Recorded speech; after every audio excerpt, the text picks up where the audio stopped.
তো এই শিক্ষার্থীকে যে 12 ঘন্টা ধরে সম্পূর্ণ বেআইনিভাবে থানায় রেখে তাকে যে মানসিকভাবে তার উপর যে নির্যাতনটা হয়েছে, এই নির্যাতনের বিচারটা কে করবে? যারা হামলার সাথে জড়িত ছিল তাদের তথ্যগুলো আমরা বের করছি।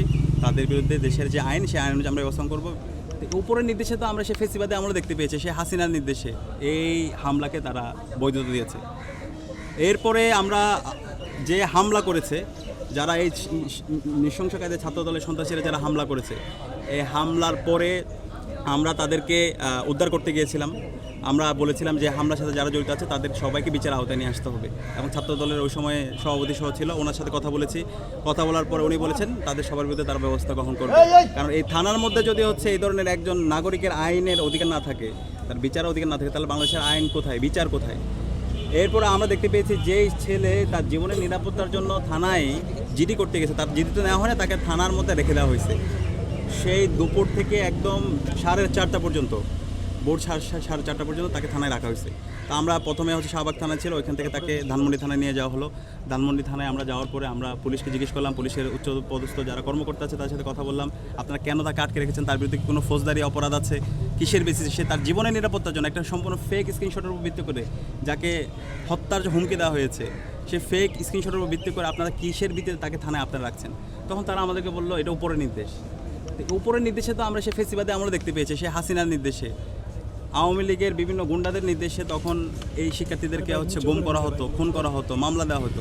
তো এখন জুলাইয়ের এত রক্তের পরে যদি উপরের নির্দেশে এভাবে হচ্ছে সব কিছু বৈধ হয়, তাহলে বাংলাদেশে আইন আছে বলে আমাদের কাছে আর কিছু মনে হয় না।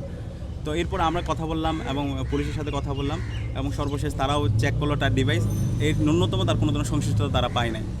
তো এই শিক্ষার্থীকে যে 12 ঘন্টা ধরে সম্পূর্ণ বেআইনিভাবে থানায় রেখে তাকে যে মানসিকভাবে তার উপর যে নির্যাতনটা হয়েছে, এই নির্যাতনের বিচারটা কে করবে? আজকে রাষ্ট্র যদি এইভাবে ডিসফাংশনাল হয়ে যায়, তাহলে দেশের মধ্যে তো আর কিছুই থাকে না। তো আমরা আশা রাখবো এই পুরো এই মবের সাথে, এই হামলার সাথে ছাত্রদলের যে সন্ত্রাসী জড়িত ছিল, এবং সবচেয়ে দুর্ভাগ্যজনক যেই সাংবাদিকরা থানায় গিয়েছে, সেই সাংবাদিকদের উপর ঢাকা বিশ্ববিদ্যালয় সাংবাদিক সমিতির সভাপতি সেক্রেটারি সহ অনেকের উপরে এই ছাত্রদলের সন্ত্রাসীরা তারা সহিংস কাজে তারা হামলা করেছে। তো আমরা এখন পর্যন্ত তাদের এই সন্ত্রাসীদের বিরুদ্ধে ব্যবস্থা গ্রহণ করতে দেখিনি। আমরা আইনের প্রতি রেসপেক্টফুল। আমরা গতকালকে যথেষ্ট সহনশীলতার পরিচয় দিয়েছি, আমরা এখনও সহনশীলতার পরিচয় দিচ্ছি। আমরা ক্যাম্পাসের মধ্যে শান্তি চাই। আমরা আশা রাখবো ছাত্রদল এই সমস্ত সন্ত্রাসীদের বিরুদ্ধে ছাত্রদল ব্যবস্থা গ্রহণ করবে। দেশের যে আইন আছে সেই আইন অনুযায়ী তাদের বিরুদ্ধে ব্যবস্থা গ্রহণ করা হবে। বিশ্ববিদ্যালয়ে যে সন্ত্রাসীরা এই শিক্ষার্থীদের উপর হামলা জড়িত ছিল, তাদের থেকে বিশ্ববিদ্যালয় প্রশাসন তারা ব্যবস্থা গ্রহণ করবে। আমরা ইতিমধ্যে আমাদের যারা হামলার সাথে জড়িত ছিল তাদের তথ্যগুলো আমরা বের করছি। তাদের বিরুদ্ধে দেশের যে আইন, সেই আইন অনুযায়ী আমরা ব্যবস্থা করব। আমাদের বিশ্ববিদ্যালয়ে আমরা অভিযোগপত্র দিব। আমরা আশা করব তাদের বিরুদ্ধে ব্যবস্থা গ্রহণ করবে। আর যদি ব্যবস্থা গ্রহণ না করে, আমরা ধরে নেব এই ছাত্রদল এবং বিএনপি এবং পুরো রাষ্ট্রযন্ত্র এই সন্ত্রাসকে তারা প্রশ্রয় দিচ্ছে। তাহলে এই সন্ত্রাসীদেরকে আমরা ছাত্র সমাজকে সাথে নিয়ে আমরা এই সন্ত্রাসীর বিরুদ্ধে আমরা জবাব দেব। এবং ধানমন্ডি মডেল থানা থেকে সর্বশেষ কখন তাদেরকে ফিরে গিয়েছে, কোনো ধরনের মুক্তিযোদ্ধা বা কোনো ধরনের কোনো কিছু দেওয়া হয়েছে কিনা ধানমন্ডি থানা থেকে? আচ্ছা, যারা আহত হয়েছে এবি জুবায়ের, মোসাদ্দিক, তারা ঢাকা মেডিকেলে ট্রিটমেন্ট নেওয়ার পর এখন বিশ্ববিদ্যালয় মেডিকেল সেন্টার আছে। প্রচণ্ড আঘাত করা হওয়ার কারণে তাদের শরীরে অনেক বেশি ব্যথা এবং এখন জ্বর আছে। তাদের সুস্থ হওয়ার জন্য আরও একটু সময় লাগবে। আমি দেশবাসীর কাছে তাদের জন্য দোয়া চাই। একই সাথে আমরা ধানমন্ডি থানায় যখন ছিলাম, আমরা তো তখন থেকে কথা বলছিলাম, তারা বলছিল নিরপরাধ, তার বিরুদ্ধে কোনো অপরাধ নাই, এবং সম্পূর্ণ একটা ফেক স্ক্রিনশট, এবং এই ফেক স্ক্রিনশটের উপর ভিত্তি করে তারা এই মব তৈরি করেছে এবং সারা দেশে ক্যাম্পাসগুলোকে সহিংস করে তারা ক্যাম্পাস আধিপত্য বিস্তার, দখলদারিত্বের জন্য একটা নীল নকশা করেছিল। কিন্তু তাদের পুরো নাটকটা, তাদের নীল নকশাটা ফেল করেছে গতকালকে। জাতির কাছে পরিষ্কার হয়েছে কারা গুজব ছড়ায়, কারা এইভাবে মব তৈরি করে, নাগরিকের অধিকার হরণ করে, কারা গণতন্ত্র চায় না এই দেশের মধ্যে, যারা দেশে আইনের শাসন চায় না। সেটা গতকালকে থানায় হামলা এবং এর আগে সিটি কলেজে রামদানি শিক্ষার্থীদের উপর যেভাবে হচ্ছে নৃশংস কায়দায় হামলা করে চাপাতি দিয়ে আমাদের ভাইয়ের পায়ের গোড়ালি বিচ্ছিন্ন করে দিচ্ছে, সেখানে আমরা দেখতে পেয়েছি। তো আমরা সর্বশেষ কথা বলে পরবর্তীতে হচ্ছে সে যেহেতু নিরাপরাধ, তাকে 12 ঘন্টা ধরে থানায় রাখা হয়েছে, এবং সর্বশেষ আমরা তাকে আমাদের হাতে তুলে দেয় এবং আমরা নিয়ে আসি। এখানে কোনো ধরনের মুসলাইকার অথবা কিছু নাই, সে তো কোনো অপরাধী না। তো এখন রাষ্ট্রকে এটার জন্য ক্ষমা চাইতে হবে এবং পুলিশ প্রশাসনকে ক্ষমা চাইতে হবে। এই পুলিশ প্রশাসনের নীরবতার কারণে কিন্তু গতকালকে তারা এইভাবে নৃশংস কায়দায় হামলা করতে পারছে।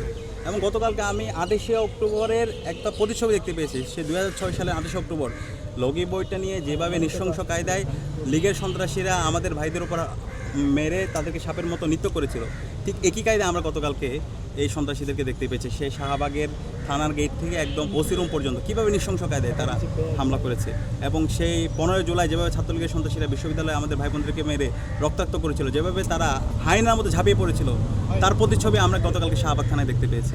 তো এটা আমরা এরকম কখনো আশা করি নাই যে যারা ফেসিবাদ বিরোধী আন্দোলনে আমাদের সহযোদ্ধা ছিল তারা এইভাবে বিশ্ববিদ্যালয়ের নিরাপরাধ শিক্ষার্থীদের নির্বাচিত প্রতিনিধিদের উপর তারা হায়নার মতো ঝাঁপিয়ে পড়বে। তো আলটিমেটলি এই কাজের মাধ্যমে তারা দেশের কাছে আজকে পরিষ্কার হয়ে গেছে কারা এই দেশের মধ্যে নৈরাজ্য চাই, কারা এই দেশের মধ্যে ক্যাম্পাসগুলোতে সন্ত্রাস চাই, ক্যাম্পাসগুলোতে আবার যেহেতু ক্যাম্পাসের শিক্ষার্থীদের মাঝে তাদের কোনো অবস্থান নাই, তারা আবার সেই ক্ষমতার রাজনীতির মাধ্যমে এই ক্যাম্পাসগুলোতে তারা শিক্ষার্থীদের মধ্যে ভয়ভীতি তৈরি করার মাধ্যমে তারা ক্যাম্পাসে তাদের রাজনীতি বিনিময় করতে চায়। তো আমরা এটা দৃঢ়কণ্ঠে বলছি, ক্যাম্পাসের মধ্যে এই ধরনের ফেসিবাদী কাঠামোর মাধ্যমে কেউ রাজনীতি করবে, কেউ এই যে হকি স্টিক, স্টাম্প, কিরিজ দিয়ে ভয় দেখিয়ে হল দখল করবে, আধিপত্য বিস্তার করবে, সেটা আমরা বেঁচে থাকতে হবে না। সেটা যদি করতে চাই তাহলে আমাদের রক্তের উপর দিয়ে করতে হবে, আমাদের জীবনের উপর দিয়ে করতে হবে। এবং সে জায়গায় আমরা আছি, আমরা শিক্ষার্থীদের সাথে আছি। আমরা প্রত্যেকটা হলে হলে শিক্ষার্থীদের কাছে যাব, শিক্ষার্থীদের কাছে আমরা তাদেরকে আশ্বস্ত করব, এবং শিক্ষার্থীদেরকে সাথে নিয়ে আমরা এই সন্ত্রাসকে প্রতিহত করব।